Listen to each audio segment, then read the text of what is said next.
Another episode of Live by IAS Factor. എല്ലാവർക്കും സ്വാഗതം. First question. Consider the following statements about carbon markets. നമ്മൾ കഴിഞ്ഞ എപ്പിസോഡിൽ എവിടെ നിർത്തിയോ അവിടെ നിന്ന് നമ്മൾ തുടങ്ങുകയാണ്. Carbon market. നമ്മൾ കഴിഞ്ഞ എപ്പിസോഡിൽ പാരീസ് എഗ്രിമെന്റിനെ കുറിച്ച് ഡിസ്കസ് ചെയ്തെങ്കിൽ ഈ എപ്പിസോഡിൽ നമ്മൾ തുടങ്ങുന്നത് തന്നെ കാർബൺ മാർക്കറ്റ് വെച്ചിട്ടാണ്. കാരണം അത് അത്ര ഇമ്പോർട്ടന്റ് ആയിട്ടുള്ള ഒരു ടോപ്പിക്കാണ്. നോക്കൂ, first statement, 1 tradable carbon credit equals 1 ton of carbon dioxide or the equivalent amount of a different greenhouse gas reduced. So 1 ton carbon credit എന്ന് പറയുന്നത് 1 ton of carbon dioxide അല്ലെങ്കിൽ അതിന് ഇക്വലന്റ് ആയിട്ടുള്ള മറ്റൊരു ഗ്രീൻ ഹൗസ് ഗ്യാസിനെ റെഡ്യൂസ് ചെയ്യുന്നതിനെയാണ് പറയുന്നത് 1 carbon credit എന്ന് പറയുന്നത്. തീർച്ചയായിട്ടും അത് ട്രൂ ആയിരിക്കണ്ടേ? ട്രൂ ആയിരിക്കണം. കാരണം നമ്മൾ നോർമലി അങ്ങനെയാണ് ഗ്രീൻ ഹൗസ് ഗ്യാസസിനെ പറയുന്നത്. 1 ടൺ കാർബൺ ഡയോക്സൈഡ് എന്ന് പറയും. ഒന്നുകിൽ കാർബൺ ഡയോക്സൈഡ് അല്ലെങ്കിൽ അതിന് ഇക്വലന്റ് ആയിട്ട് നിൽക്കുന്ന മറ്റൊരു green house gas. Okay. And carbon markets are always voluntary in nature. ഇവിടെയാണ് നമുക്ക് ഡൗട്ട് അടിക്കേണ്ടത്. കാർബൺ മാർക്കറ്റ്സ് എപ്പോഴും വോളണ്ടറി ആണ് എന്ന് പറയുന്നു. അതായത് വേണമെങ്കിൽ കാർബൺ മാർക്കറ്റ്സ് കൊണ്ടുവന്നാൽ മതി എന്ന് പറയുന്നു. ഇറ്റ്സ് ഓൾവൈസ് എന്നും കൊടുത്തിട്ടുണ്ട്. സോ ഒരു എക്സ്ട്രീം കീവേഡ് ആണല്ലേ. എക്സ്ട്രീം കീവേഡ്സ് വരുമ്പോൾ നമ്മൾ എന്തെടുക്കണം എന്നാ പറഞ്ഞിട്ടുള്ളത്? നമുക്കത് തെറ്റാണ് എന്ന് ഡൗട്ട് ചെയ്യേണ്ടി വരും.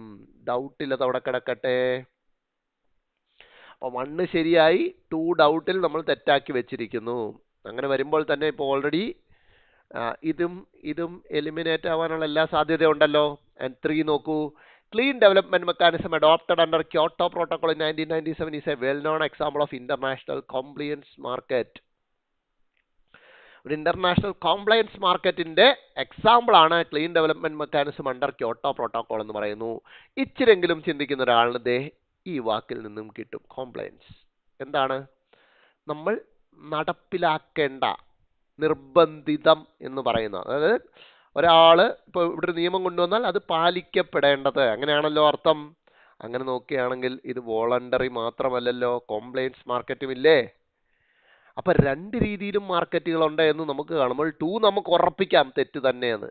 സോ അങ്ങനെ വന്നു കഴിഞ്ഞാൽ ഒന്നുകിൽ 1 അല്ലെങ്കിൽ 1 and 3 ഉള്ളി. ഞാൻ പറഞ്ഞു 50-50 വന്നു കഴിഞ്ഞാൽ അടിക്കുക.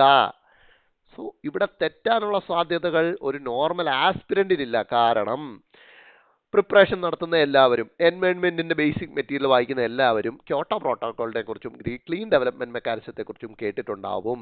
അതൊരു കോംപ്ലയൻസ് മാർക്കറ്റ് മെക്കാനിസം ആണോ എന്ന് പഠിക്കുന്നുണ്ടാവില്ല. പക്ഷെ CDM-ഉം ക്യോട്ടോ പ്രോട്ടോകോളും ചേർത്ത് എല്ലാവരും പഠിക്കുന്നുണ്ടാവും. അപ്പം ഇതും കൂടെ ഓർത്ത് വെച്ചോ. It's an example of international compliance market. So that means 1 and 3 are correct. അപ്പം കാർബൺ മാർക്കറ്റ് എന്ന് പറയുന്നത് എന്താണ്? It can be voluntary or it can be mandatory. മനസ്സിലായില്ലേ? അത് ആ രാജ്യത്തിനെ പോലെയൊക്കെ ഇരിക്കും. ഓരോ രാജ്യങ്ങളും അവരുടെ രാജ്യത്ത് കാർബൺ മാർക്കറ്റ്സ് ഒന്നുകിൽ വോളണ്ടറി ആയിട്ട് സെറ്റ് ചെയ്യാം, അല്ലെങ്കിൽ അത് മാൻഡേറ്ററി ആക്കി വെക്കാം. ക്ലിയർ ആയല്ലോ? അപ്പോൾ കാർബൺ മാർക്കറ്റ് എന്താണെന്ന് കൃത്യമായിട്ടുള്ള ഡെഫിനിഷൻ ഫാക്ട് ബോക്സിൽ കൊടുത്തിട്ടുമുണ്ട്, വായിച്ചു വെക്കുക. ഇല്ലെങ്കിൽ കഴിഞ്ഞ എപ്പിസോഡിൽ നമ്മൾ ഡിസ്കസ് ചെയ്തതാണ്, അതൊന്ന് പോയിട്ട് കേൾക്കുക. Consider the following statements about bail in India. ബെയിലിനെ കുറിച്ച് ഒരിക്കൽ UPSC ചോദ്യം ചോദിച്ചിട്ടുണ്ട്. ഇനിയും ചോദ്യം ചോദിച്ചു കൂടാ എന്നില്ല. കാരണം പത്രത്തിൽ എന്നും നമ്മൾ കാണുന്ന വാക്കുകളിൽ ഒന്നാണ് അറസ്റ്റ്, ഒന്ന് ബെയിൽ. ഈ 2 കാര്യങ്ങളും നമ്മൾ എന്നും പത്രത്തിൽ കാണും അല്ലേ? ഏതെങ്കിലും ഒരു ദിവസത്തെ പത്രത്തിൽ നമ്മൾ ഈ 2 വാക്കുകളും കാണാത്ത ഒരു ദിവസം ഉണ്ടാവത്തില്ല. ഓക്കെ, നോക്കൂ. ഫസ്റ്റ് സ്റ്റേറ്റ്മെന്റ് പറയുന്നു, nobody can order release of an accused person on bail if he is arrested on non-bailable offense. അപ്പോൾ ഒരു നോൺ ബെയിലബിൾ ഒഫൻസിന് അറസ്റ്റ് ചെയ്ത ഒരു വ്യക്തിയെ ആരാലും ബെയിലിൽ റിലീസ് ചെയ്യാനൊക്കില്ല. സോ അതൊരു എന്താണ്? ഒരു എക്സ്ട്രീം സ്റ്റേറ്റ്മെന്റ്. നോ ബഡി എന്നൊക്കെ പറയുന്ന ഒരു എക്സ്ട്രീം സ്റ്റേറ്റ്മെന്റ് അല്ലേ? നോ ബഡി ഭയങ്കര എക്സ്ട്രീമിലേക്ക് പോവുകയാണ്. പക്ഷെ നമുക്ക് എന്താണ്? നമുക്ക് അവിടെ അങ്ങേ അറ്റത്ത് മറ്റൊരു കീവേഡ് കിടക്കുന്നത് നമ്മുടെ ഡൗട്ടുകൾ കൊണ്ടുവരിക. നോൺ ബെയിലബിൾ ഒഫൻസ് അല്ലേ? അപ്പം ബെയിലബിളും നോൺ ബെയിലബിളും 2 തരത്തിൽ ഒഫൻസുകളുണ്ട്. രണ്ടും തമ്മിൽ വ്യത്യസ്തപ്പെടുത്തണമെങ്കിൽ തീർച്ചയായിട്ടും നോൺ ബെയിലബിൾ എന്ന് പറയുമ്പോൾ ബെയിൽ കിട്ടാത്ത ഒഫൻസുകളായിരിക്കണമല്ലോ. അപ്പം ആ ലോജിക്ക് യൂസ് ചെയ്യുകയാണെങ്കിൽ ഫസ്റ്റ് സ്റ്റേറ്റ്മെന്റ് ട്രൂ ആയിട്ട് എടുക്കാം. ഇനിയല്ല, നമ്മളുടെ സ്ഥിരം ടെക്നിക് ഏത്, എക്സ്ട്രീം കീവേഡ് വന്നിട്ടുണ്ടെങ്കിൽ ഡൗട്ടാണ്, തെറ്റാനുള്ള സാധ്യത ഉണ്ട് എന്നുള്ള ഡൗട്ട് വെക്കുകയാണെങ്കിൽ സ്റ്റേറ്റ്മെന്റ് 1 തെറ്റും. ഇല്ല, നോൺ ബെയിലബിൾ ഒഫൻസ് ആർക്കും ബെയിൽ കൊടുക്കാൻ പറ്റത്തില്ല എന്നുള്ള ഡയറക്റ്റ് ലോജിക്കാണ് യൂസ് ചെയ്യുന്നതെന്നുണ്ടെങ്കിൽ അത് ശരിയാണ് എന്ന് നമുക്ക് പറയാം. സോ ഒരു തീരുമാനം എടുക്കേണ്ട അവിടെ ഇരിക്കട്ടെ. നെക്സ്റ്റ് നോക്കൂ. In the case of bailable offenses, granting of bail is a matter of legal right. So bailable offensiന്റെ കാര്യത്തിൽ ബെയിൽ എന്ന് പറയുന്ന ഒരു ലീഗൽ റൈറ്റ് ആണ് എന്ന് പറയുന്നു. അത് ട്രൂ ആണല്ലേ? കാരണം എന്താ, ബെയിൽ കിട്ടേണ്ട ഒഫൻസ് ചെയ്തിട്ടുണ്ടെങ്കിൽ സ്വാഭാവികമായിട്ടും ബെയിൽ തരിക. ബെയിൽ എന്ന് പറയുന്നത് ആ കുറ്റം ചെയ്ത വ്യക്തിയുടെ ലീഗൽ റൈറ്റാ, നിയമപരമായിട്ടുള്ള അവകാശമാണ് എന്ത്, ബെയിൽ കിട്ടുക എന്നുള്ളത്. അത് നമുക്ക് ട്രൂ ആയിട്ട് എടുക്കാം, കാരണം അതിനകത്തൊന്നും തെറ്റാനുള്ള ഒരു സാധനം നമ്മൾ കാണുന്നില്ല. ആൻഡ് തേർഡ് വൺ നോക്കൂ. An executive magistrate can issue an arrest warrant under ഭാരതീയ നാഗരിക് സുരക്ഷാ സംഹിത, അതായത് പുതുക്കിയ BNSS പ്രകാരം ഒരു എക്സിക്യൂട്ടീവ് മജിസ്ട്രേറ്റിന് അറസ്റ്റ് വാറണ്ട് ഇഷ്യൂ ചെയ്യാമെന്ന് പറയുന്നു. എക്സിക്യൂട്ടീവ് മജിസ്ട്രേറ്റ് എന്ന് പറയുമ്പോഴേക്കും ആര് വരും? എക്സിക്യൂട്ടീവാ, ജുഡീഷ്യൽ മജിസ്ട്രേറ്റിന്റെ കാര്യമല്ല പറയുന്നത്, എക്സിക്യൂട്ടീവ് മജിസ്ട്രേറ്റിന്റെ കാര്യമാണ്. അതായത് നിങ്ങളൊക്കെ IAS ഒക്കെ കിട്ടിക്കഴിഞ്ഞ് ചെന്നങ്ങോട്ട് ചെല്ലുമ്പോൾ, നിങ്ങൾ കളക്ടറൊക്കെ ആകുമ്പോൾ എന്താവും, നിങ്ങളൊരു എക്സിക്യൂട്ടീവ് മജിസ്ട്രേറ്റ് ആവും അല്ലേ? അപ്പം അവിടെയാണ് ആ പോയിന്റാണ്. അപ്പോൾ ഒരു എക്സിക്യൂട്ടീവ് മജിസ്ട്രേറ്റ് എന്ന് പറയുന്ന എക്സിക്യൂട്ടീവിന്റെ ഭാഗത്തു നിന്നുള്ള മജിസ്റ്റീരിയൽ പവറുള്ള വ്യക്തി സ്വാഭാവികമായിട്ടും ഒരു കളക്ടറൊക്കെ ആകുമ്പോഴത്തേക്ക് എക്സിക്യൂട്ടീവ് മജിസ്ട്രേറ്റ് ആവും. അങ്ങനെ മജിസ്റ്റീരിയൽ പവറുള്ള ഒരു വ്യക്തിക്ക് അറസ്റ്റ് വാറണ്ട് ഇഷ്യൂ ചെയ്യാം എന്ന് പറയുന്നു. നമ്മൾ ആകെപ്പെട്ടിരിക്കുക അല്ലെ, ഇതിനകത്ത് എന്താണ് ശരി എന്താണ് തെറ്റ് എന്ന് നമുക്ക് കണ്ടുപിടിക്കാൻ ഒക്കത്തില്ല. പക്ഷേ ഞാൻ പറഞ്ഞല്ലോ, നിങ്ങൾക്ക് കൂടുതൽ ശ്രദ്ധയൊക്കെ ഉണ്ടെങ്കിൽ, ഇപ്പൊ എന്നെ സംബന്ധിച്ചൊക്കെ ആണെങ്കിൽ എനിക്കൊരു സിനിമ ഡയലോഗ് മതി മൂന്നാമത്തെ ആൻസർ എഴുതാൻ. അത് BNSS ആയിക്കോട്ടെ, CRPC ആയിക്കോട്ടെ, ഏതും ആയിക്കോട്ടെ. നമ്മുടെ ഏറ്റവും ഫേമസ് ആയിട്ടുള്ള ദി കിങ് എന്ന് പറയുന്ന മമ്മൂട്ടിയുടെ പടമുണ്ട്. ആ പടത്തിനകത്ത് മമ്മൂട്ടിയുടെ ഡയലോഗ് ഉണ്ട്. ഏത്, എന്താണ്, ആർട്ടിക്കിൾ 40യോ സെക്ഷൻ 40, 41 അങ്ങനെ എന്തോ, അത് പ്രകാരം ജില്ലാ കളക്ടർ എന്ന എക്സിക്യൂട്ടീവ് മജിസ്ട്രേറ്റിന്റെ പവർ യൂസ് ചെയ്ത് ഞാൻ അറസ്റ്റ് ചെയ്യാൻ ഉത്തരവിടുന്നു എന്നും പറഞ്ഞിട്ട് വലിയൊരു ഡയലോഗൊക്കെ ഉണ്ട്. സോ അവിടെ നിന്ന് തന്നെ എന്നെ പോലൊക്കെയുള്ള ആ സിനിമ കണ്ടിട്ടുള്ളവർക്ക് തേർഡ് സ്റ്റേറ്റ്മെന്റ് എന്താണ്, ട്രൂ ആയിട്ട് അങ്ങ് എടുക്കും ഞങ്ങള്. മനസ്സിലായോ? 2ഉം 3യും ട്രൂ ആയിട്ട് എടുത്തു. അപ്പൊ അതായത് ഒന്നുകിൽ B ആവാം, അല്ലെങ്കിൽ C ആവാം, D ആവാം, B ഓർ D ആവാം റൈറ്റ് ആൻസർ എന്നുള്ള നിലയിൽ നമ്മൾ നിൽക്കുകയാണ്. 50-50 എത്തി, പിന്നെ ചോയ്സ് ഒന്നുമില്ല. ഞാനാണെങ്കിൽ ഒന്നാമത്തെ സ്റ്റേറ്റ്മെന്റ് എന്തെടുക്കുമെന്നറിയാവോ? എന്റെ സ്ട്രാറ്റജി പ്രകാരം നമ്മൾ പഠിച്ചിട്ടുണ്ടല്ലോ, എക്സ്ട്രീം കീവേഡ് വന്നു കഴിഞ്ഞാൽ തെറ്റാനുള്ള സാധ്യതയുണ്ട് എന്നുള്ള ആ സ്ട്രാറ്റജി പ്രകാരം ഞാൻ 1നെ എലിമിനേറ്റ് ചെയ്യും. ഞാൻ പറഞ്ഞു, ഞാനൊരു സ്ട്രാറ്റജി സെറ്റ് ചെയ്തിട്ടുണ്ടെങ്കിൽ ഞാൻ അവിടെ നിന്ന് മാറത്തില്ല. നിങ്ങളോടും ഞാൻ അതാണ് ആവശ്യപ്പെടുന്നത്. നിങ്ങളൊരു സക്സസ്ഫുൾ സ്ട്രാറ്റജി സെറ്റ് ചെയ്തിട്ടുണ്ടെങ്കിൽ അവിടെ നിന്നും ഡീവിയേറ്റ് ചെയ്യരുത്, എത്രയൊക്കെ പ്രലോഭനങ്ങൾ ഉണ്ടായാലും. ക്ലിയർ ആയോ? അതുകൊണ്ട് തന്നെ ഞാൻ 1 എലിമിനേറ്റ് ചെയ്യും. എൻ്റെ ആൻസർ എന്ന് പറയുന്നത് 2 and 3 ഉള്ളിയാണ്. അത് ശരിയുമാകും. കാരണം എന്തുകൊണ്ടാണ്? In non bailable cases only court can order release. അപ്പൊ കോർട്ടിന് റിലീസ് ചെയ്യാനുള്ള അധികാരമുണ്ട് നോൺ ബെയിലബിൾ കേസസിൽ. മനസ്സിലായോ? കോർട്ടിന് നോൺ ബെയിലബിൾ ഒഫൻസിന്റെ പേരിൽ ഒരാളെ അറസ്റ്റ് ചെയ്യുകയാണെങ്കിൽ അയാളെ ബെയിലിൽ വിടാനുള്ള അധികാരം കോർട്ടിനുണ്ട്. നോബഡി ക്യാൻ എന്നാണ് നമ്മുടെ സ്റ്റേറ്റ്മെന്റിൽ കിടന്നത്, അതുകൊണ്ട് അത് തെറ്റി. കോർട്ടിന് അധികാരമുണ്ട്. ക്ലിയർ ആയോ? അതേസമയം ബെയിലബിൾ ഒഫൻസ് ആണെങ്കിൽ പോലീസ് സ്റ്റേഷനിൽ വെച്ച് തന്നെ അധികാരപ്പെട്ട പോലീസ് ഉദ്യോഗസ്ഥന് അദ്ദേഹത്തിനെ ബെയിലിൽ വിടാനുള്ള അധികാരമുണ്ട്. പക്ഷെ നോൺ ബെയിലബിൾ കേസസിലേക്ക് വരുമ്പോഴത്തേക്കും മജിസ്ട്രേറ്റിന് മുന്നിൽ ഹാജരാക്കി കോടതിക്ക് മാത്രമാണ് അവിടെ ബെയിൽ ഇഷ്യൂ ചെയ്യാനുള്ള അധികാരം ഉള്ളത്. ക്ലിയർ ആയോ? ആൻഡ് BNSS പ്രകാരം എക്സിക്യൂട്ടീവ് മജിസ്ട്രേറ്റിനും ജുഡീഷ്യൽ മജിസ്ട്രേറ്റിനും ഒരേപോലൊക്കെ അറസ്റ്റ് വാറണ്ട് പുറപ്പെടുവിക്കാനുള്ള അധികാരം ഉണ്ട്. സോ ഇങ്ങനത്തെ മൈന്യൂട്ട് കാര്യങ്ങൾ പത്രത്തിൽ വരുമ്പോൾ നമ്മൾ ശ്രദ്ധിക്കാതെ വിടുന്നതാണ് UPSC പ്രിലിംസിൽ നമ്മുടെ കയ്യിൽ നിന്നും മാർക്ക് കൊണ്ട് കളയുന്നത്. അതുകൊണ്ടാണ് ലീപ്പ് സീരീസ് എന്തുകൊണ്ട് നിങ്ങൾ കാണണം എന്ന് ഞാൻ പറയുന്നത്, അല്ലെങ്കിൽ ഞങ്ങൾ പറയുന്നത്. ലീപ്പ് സീരീസിൽ ഇങ്ങനത്തെ UPSC ചോദിക്കാൻ സാധ്യതയുള്ള ഏരിയകൾ നിങ്ങൾക്ക് മുന്നിലേക്ക് ഇട്ട് തരും. അവിടെ നിന്നും ചോദ്യങ്ങൾ എങ്ങനെ ഫ്രെയിം ചെയ്യാമെന്നുള്ള ഐഡിയയും കൂടെ നിങ്ങളുടെ മുന്നിലേക്ക് ഇട്ട് തരും. സോ നിങ്ങളുടെ പത്രം വായനയെ വലിയ രീതിയിൽ ഹെൽപ്പ് ചെയ്യാനാണ് ലീപ്പ് എന്ന് പറയുന്ന പ്രോഗ്രാം IAS ഫാക്ടർ കൊണ്ടുവന്നിരിക്കുന്നത്. Next question from art and culture. Consider the following pairs of products and places associated with it. വളരെ മനോഹരമായിട്ടുള്ള കുറച്ച് പ്രൊഡക്ട്സും അതുമായിട്ട് ബന്ധപ്പെട്ടുള്ള പ്ലേസസിൻ്റെയും പേര് വന്നിട്ടുണ്ട്. How many of the pairs are correctly matched? ഇതിൽ ഏതൊക്കെ പേഴ്സ് ആണ് കറക്റ്റായിട്ട് മാച്ച് ചെയ്തിട്ടുള്ളത് എന്നാണ് ചോദ്യം. Okay, first one chikankari Lucknow, carpets Bhadohi, sports equipment Meerut and locks Aligarh. അപ്പം വടക്കേ ഇന്ത്യ, പ്രത്യേകിച്ച് ഈ കൊടുത്തേക്കുന്ന സ്ഥലങ്ങളെല്ലാം യു പിയിലാണ്. അപ്പോൾ വടക്കേ ഇന്ത്യയുടെ കൾച്ചറൽ തിങ്സ് ഒക്കെ നമുക്ക് അറിഞ്ഞിരിക്കണം. അങ്ങനത്തെ കാര്യങ്ങളൊക്കെ അറിയാം. കാരണം ഇന്ത്യയുടെ മൊത്തത്തിലുള്ള സിവിൽ സർവീസ് ഓഫീസർ ആവാനാണല്ലോ നമ്മൾ പോകുന്നത്.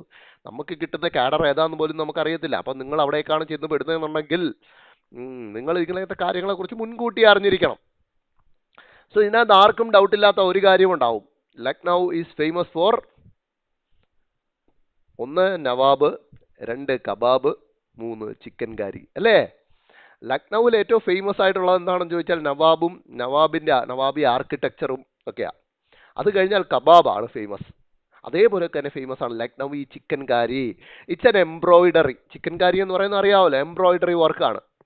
ഭയങ്കര ഫേമസ് ആയിട്ടുള്ള 36 stitches type of stitches use ചെയ്തിട്ടുണ്ടാക്കുന്ന ഫേമസ് ആയിട്ടുള്ള എംബ്രോയിഡറി ആണ് Lucknowi chikankari. So that is true. ഇനിയും തേർഡ് വണ്ണും കുറച്ചുകൂടി ഈസിയാണ്. സ്പോർട്സ് എക്യുപ്മെന്റ്സിന്റെ കാര്യത്തിൽ മീററ്റ് വലിയൊരിതാണ്. നിങ്ങൾ ഇൻസ്റ്റഗ്രാം റീൽസിലൊക്കെ കാണുമ്പോൾ കാണാം, ക്രിക്കറ്റ് ബാറ്റും അങ്ങനത്തെ കാര്യങ്ങളൊക്കെ ഏറ്റവും കൂടുതൽ ഉണ്ടാക്കുന്ന ഇന്ത്യയിലെ പ്ലേസസിൽ ഒന്നാണ് മീററ്റ്.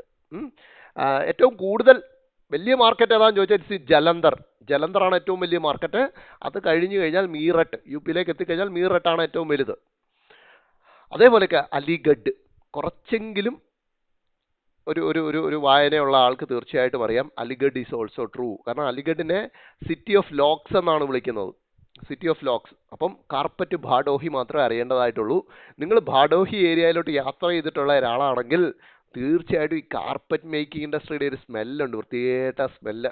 അത് നിങ്ങൾക്ക് എല്ലായിടത്തും വരും. മനസ്സിലായോ? ഭാഡോഹി കൂടെ ട്രാവൽ ചെയ്തിട്ടുണ്ടെങ്കിൽ, ഞാൻ ട്രാവൽ ചെയ്തിട്ടുള്ളതുകൊണ്ടാണ് പറയുന്നത്.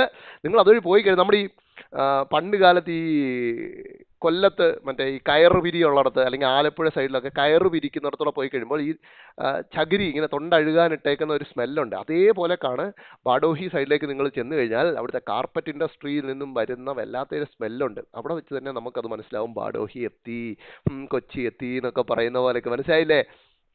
So all 4 pairs are correctly matched. അപ്പം ചിക്കൻ കാരി ഞാൻ പറഞ്ഞു ലക്നൌവിലെ വളരെ ഫേമസ് ആയിട്ടുള്ള എംബ്രോയിഡറി ആണ്. ഭാഡോഹിയെ കാർപ്പറ്റ് സിറ്റി എന്നാണ് വിളിക്കുന്നത്. Meerut second largest producer of sporting equipment in India. And Aligarh is known as city of locks. Next നോക്കൂ, ഒരു ചെറിയ ക്വസ്റ്റ്യൻ ആണ്. Lenacapavir is a medicine used to primarily treat which of these diseases? ഇതിൽ ഏത് ഡിസീസിനെ treat ചെയ്യാനാണ് ഈ മെഡിസിൻ യൂസ് ചെയ്യുന്നത്? ഭയങ്കര ഒരു ഓടായിട്ടുള്ള ചോദ്യമാണല്ലേ. ഒരു മെഡിസിൻ്റെ പേര് എന്നിട്ട് ഏത് ട്രീറ്റ്മെൻറ്റിന്, ഏത് ഡിസീസ് ട്രീറ്റ് ചെയ്യാനാണ് എന്നാണ് ചോദ്യം. ലെനക്കാപ്പവിർ എന്നൊരു പേര് എന്തുകൊണ്ട് ഇത് ഇമ്പോർട്ടൻ്റ് ആകുന്നു? ആ മെഡിസിൻ്റെ യൂസ്, അതിൻ്റെ ഡോസേജ്, ഈ 2 കാര്യങ്ങളാണ് അതിനെ വേർതിരിച്ച് നിർത്തുന്നത്. മാത്രമല്ല ഇറ്റ്സ് എഫിഷ്യൻസി. അതായത് കമ്പനി പറയുന്നത് 99.9% എഫിഷ്യൻസി ഉണ്ട് ഈ പ്രൊഡക്റ്റിന്. അപ്പോൾ ഇത്രയും കൊണ്ടാണോ ഇത് നമ്മൾ UPSCക്ക് പഠിക്കേണ്ടത് എന്ന് ചോദിച്ചാൽ അല്ല. കാരണം ഇന്ത്യയിലെ ഫാർമസ്യൂട്ടിക്കൽ ഇൻഡസ്ട്രി, പ്രത്യേകിച്ച് ജനറിക് മെഡിസിൻ ഇൻഡസ്ട്രി, ആ ഇൻഡസ്ട്രിക്ക് വലിയ ഒരു സാധ്യതയുണ്ട് ഈ മെഡിസിൻ്റെ ജനറിക് വേർഷൻ ഡെവലപ്പ് ചെയ്യാൻ. മനസ്സിലായോ? അതായത് ലോകത്തിലെ ഏറ്റവും വലിയ ജനറിക് മെഡിസിൻ ഉണ്ടാക്കുന്ന കമ്പനികളിലെ മെജോറിറ്റിയും ഇന്ത്യൻ കമ്പനീസാണ്. മനസ്സിലായോ? ജനറിക് മെഡിസിൻ്റെ കാര്യത്തിൽ ഇന്ത്യയെ തോൽപ്പിക്കാനാവില്ല മക്കളെ. അപ്പം ഇതുപോലൊക്കെ ഒരു പുതിയ മെഡിസിൻ ഡെവലപ്പായി കഴിയുമ്പോൾ അതിൻ്റെ ജനറിക് വേർഷൻ ഡെവലപ്പ് ചെയ്യാൻ ഇന്ത്യൻ കമ്പനീസിനാണ് ഏറ്റവും കൂടുതൽ സാധ്യത. ഇന്ത്യൻ കമ്പനീസ് അതിലേക്ക് കാലെടുത്ത് വെക്കുകയാണെങ്കിൽ, അല്ലെങ്കിൽ ആ ഒരു അവസരം മുതലാക്കുകയാണെങ്കിൽ ഇന്ത്യയിലെ ഫാർമസ്യൂട്ടിക്കൽ ഇൻഡസ്ട്രിക്ക് വലിയ വളർച്ച എക്സ്പെക്ട് ചെയ്യുന്നുണ്ട്. മാത്രമല്ല ഈ ഡിസീസസ് ഇന്ത്യയിൽ ഭയങ്കരമായിട്ട് പ്രിവാലൻ്റ് ആണ്. പല പോക്കറ്റുകളിലും വലിയ ഗ്രോത്ത് ഈ ഡിസീസസിനെ കാണിക്കുന്നുണ്ട് റീസെൻ്റ്ലി. അപ്പോൾ അങ്ങനെ രണ്ട് രീതിയിലും, അതായത് ജനറിക് മെഡിസിൻ ഇൻഡസ്ട്രിക്ക്, ഫാർമസ്യൂട്ടിക്കൽ ഇൻഡസ്ട്രിക്ക് വലിയൊരു ഗ്രോത്ത് വരും, അതേപോലെ തന്നെ ഈ ഡിസീസ് അഫക്റ്റഡ് ആയിട്ടുള്ള ഇന്ത്യൻസ് ഇതിൽ നിന്നൊരു മോചനവും കിട്ടും. സോ ഏതായിരിക്കും? സംശയിക്കാല്ല, ഇറ്റ്സ് എയ്ഡ്സ്. കാരണം HIV, human immuno virus, HIV യെ പ്രതിരോധിക്കുന്ന ഏറ്റവും എഫക്റ്റീവായിട്ടുള്ള മെഡിസിനാണ് ഈ കൊടുത്തിരിക്കുന്നത്. അതിൻ്റെ ഡോസേജ് എങ്ങനെയാണെന്ന് നോക്കൂ. It's A twice yearly injection. ഒരു വർഷത്തിൽ 2 തവണ, 6 മാസം കൂടുമ്പോൾ ഓരോ ഇഞ്ചക്ഷൻ എടുത്താൽ മതി. നിലവിൽ കൊടുക്കുന്ന മരുന്നുകൾക്ക് ഇത്രയും എഫിഷ്യൻസിയും ഇല്ല, മാത്രമല്ല അത് റെഗുലർലി പിൽസായിട്ട് എടുക്കേണ്ടതുമാണ്. മനസ്സിലായി? റെഗുലർലി കഴിക്കേണ്ടതാണ് നിലവിൽ HIV കൊടുത്തുകൊണ്ടിരിക്കുന്ന മെഡിസിൻസ് എല്ലാം. പക്ഷേ ഇത്ര എഫിഷ്യൻസിയും ഇല്ല. അപ്പം 99.9% എഫിഷ്യൻസിയിൽ വരുന്ന ഈ മെഡിസിൻ ഇഞ്ചക്ഷനാണ്. വർഷത്തിൽ 2 തവണ എടുത്താൽ മാത്രം മതി. And it prevents virus from replicating and spreading within the body. അപ്പം വൈറസ് സ്പ്രെഡ് ചെയ്യുന്നത്, വൈറസ് വീണ്ടും പ്രൊഡ്യൂസ് ചെയ്യുന്നത് പ്രിവെൻറ്റ് ചെയ്യും ഈ ലെനക്കപവിർ എന്ന് പറയുന്ന മെഡിസിൻ. സോ ശ്രദ്ധിച്ചു വെക്കുക, കാരണം ഇന്ത്യയിൽ എയ്ഡ്സ് കേസസ് വളരെ അധികം കൂടിക്കൊണ്ടിരിക്കുകയാണ്. ഈവൻ ഇൻക്ലൂഡിങ് കേരളം പോലത്തെ ഒരു സംസ്ഥാനത്തും വളരെ അധികം അതിൻ്റെ എണ്ണം കൂടുതലാണ്. നെക്സ്റ്റ് വൺ നോക്കൂ, വീണ്ടും എക്കണോമിയിൽ നിന്നൊരു ചോദ്യം. With reference to different forms of market manipulation consider the following statement. So capital market, ട്രേഡിങ്ങിൽ നിന്നുമാണ് ഒരു ചോദ്യം. ഡിഫറെൻറ്റ് കൈൻഡ്സ് ഓഫ് മാർക്കറ്റ് മാനിപ്പുലേഷനും അതിൻ്റെ ഒരു എക്സ്പ്ലനേഷനും കൊടുത്തിട്ടുണ്ട്, ഡിസ്ക്രിപ്ഷൻ. ഇതിൽ ഏതൊക്കെയാണ് ശരി എന്നാണ് നമ്മൾ കണ്ടുപിടിക്കേണ്ടത്. ആദ്യത്തേത് ഇൻസൈഡർ ട്രേഡിംഗ്, രണ്ടാമത്തേത് ഫ്രണ്ട് റണ്ണിങ്, മൂന്നാമത്തേത് വാഷ് ട്രേഡിംഗ്. 3 ഡെഫിനിഷനുമുണ്ട്. ഇൻസൈഡർ ട്രേഡിംഗ് പേരിൽ തന്നെ നമുക്ക് ഗസ് ചെയ്യാൻ നോക്കും. ഇൻസൈഡർ ട്രേഡിംഗ് നോക്കൂ, കൊടുത്തിരിക്കുന്ന explanation: the act of placing large buy or sell orders with no intention of executing them, creating a false impression of market activity. അത് വലിയ രീതിയിൽ ബൈയോ സെല്ലോ ഓർഡറുകൾ കൊടുക്കുക, അത് വലിയ രീതിയിൽ ഏതെങ്കിലും കമ്പനികളുടെ ഷെയറുകൾ വാങ്ങിക്കുകയോ വിൽക്കുകയോ ചെയ്യുക. അങ്ങനെ വലിയ രീതിയിൽ ചെയ്തു കഴിയുമ്പോൾ എന്ത് പറ്റും? ബാക്കിയുള്ള ട്രേഡേഴ്സിന് തോന്നും, അയ്യോ വലിയ രീതിയിൽ അവിടെ ട്രേഡിംഗ് നടക്കുന്നുണ്ട്, അപ്പോൾ എന്തോ കാര്യമായിട്ട് അവിടെ സംഭവിക്കും എന്നുള്ള തോന്നൽ കൊടുക്കുന്നതാണ് ഇൻസൈഡർ ട്രേഡിംഗ് എന്ന് പറയുന്നു. തീർച്ചയായിട്ടും ഞാൻ പറഞ്ഞു, വാക്കിൽ നിന്ന് ഗസ് ചെയ്യാൻ പറ്റുന്ന ഒരു കാര്യമായി. ഇൻസൈഡർ ട്രേഡിംഗ് എന്നാണ് അതിൻ്റെ പേര്. ഇൻസൈഡർ. അപ്പോൾ ആരാണ് ഇൻസൈഡർ?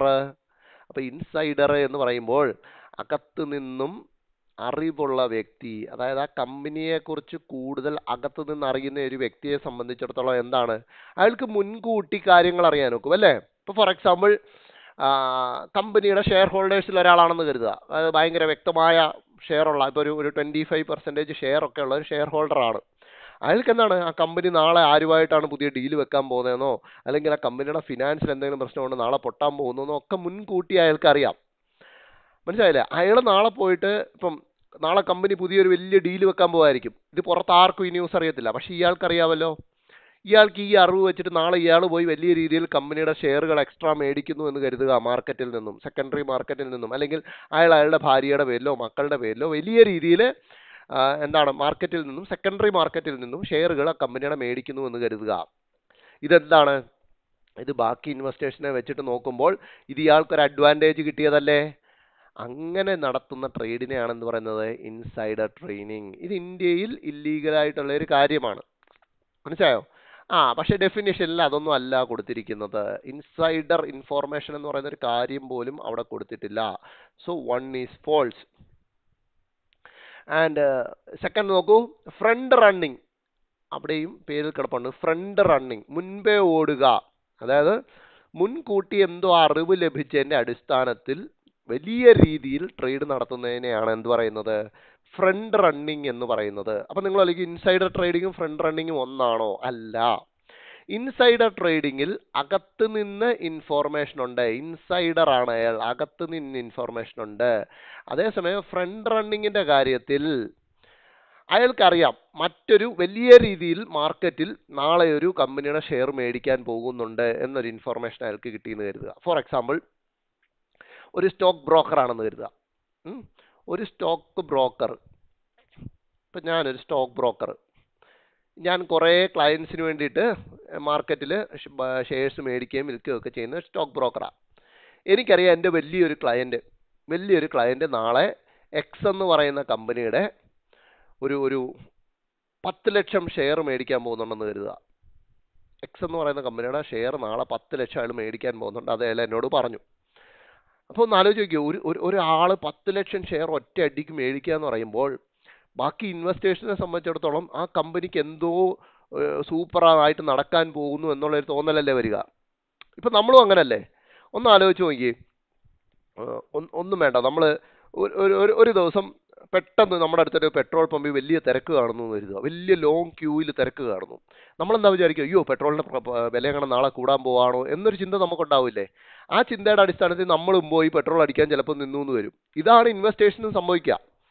ഒരാൾ വലിയ ക്വാണ്ടിറ്റിയിൽ ഒരു കമ്പനിയുടെ ഷെയറുകൾ വാങ്ങിക്കുമ്പോൾ ഇയാളെ ഒന്നും അറിയാത്ത മറ്റ് സ്ഥലങ്ങളിലിരിക്കുന്ന മറ്റ് ഇൻവെസ്റ്റേഴ്സിന് ഇത് മനസ്സിലായി, ഇത് കാണാൻ പറ്റും. ഈ ഇത്ര വലിയ ഷെയർ ട്രേഡിങ് നടക്കുന്നുണ്ടോ നമുക്ക് സ്റ്റോക്ക് എക്സ്ചേഞ്ചിൻ്റെ വെബ്സൈറ്റ് നോക്കുമ്പോൾ കാണാം. അപ്പോൾ അവർ കരുതുന്നത് എന്താ, ഈ കമ്പനിയുടെ ഷെയർ നാളെ എന്തോ വലിയ പ്രൈസിലേക്ക് മൂവ് ചെയ്യാൻ പോകുന്നു. അപ്പോൾ അവരെന്തെടുക്കും, അതിൻ്റെ അടിസ്ഥാനത്തിൽ മേടിക്കും. അപ്പോൾ ഇതറിയാവുന്ന സ്റ്റോക്ക് ബ്രോക്കറായ എനിക്കറിയാം എൻ്റെ ക്ലയൻറ്റ് നാളെ 10 ലക്ഷം മേടിക്കുന്നു. അപ്പം ഞാൻ എന്തെടുക്കും, 10 ലക്ഷം മേടിച്ച് കഴിയുമ്പോഴത്തേക്ക് മാർക്കറ്റിൽ ഇതിൻ്റെ വില കൂടും. കാരണം എന്താ, ബാക്കിയുള്ളവരും വന്ന് മേടിക്കും, മാർക്കറ്റിൽ ആ ഷെയറിൻ്റെ വില കൂടും. അപ്പോൾ ഈ ഒരു ഇൻഫോർമേഷൻ അറിഞ്ഞുകൊണ്ട് ഞാൻ എന്തെടുക്കും, ഈ എക്സ് എന്ന് പറയുന്ന കമ്പനിയുടെ ഷെയർ എൻ്റെ ക്ലയൻറ്റ് മേടിക്കുന്നതിന് മുൻപ് തന്നെ ഞാൻ എന്തെടുക്കും, മേടിച്ചു വെക്കും. ഞാനെന്ന് പറയുന്ന സ്റ്റോക്ക് ബ്രോക്കർ മേടിച്ചു വെക്കും.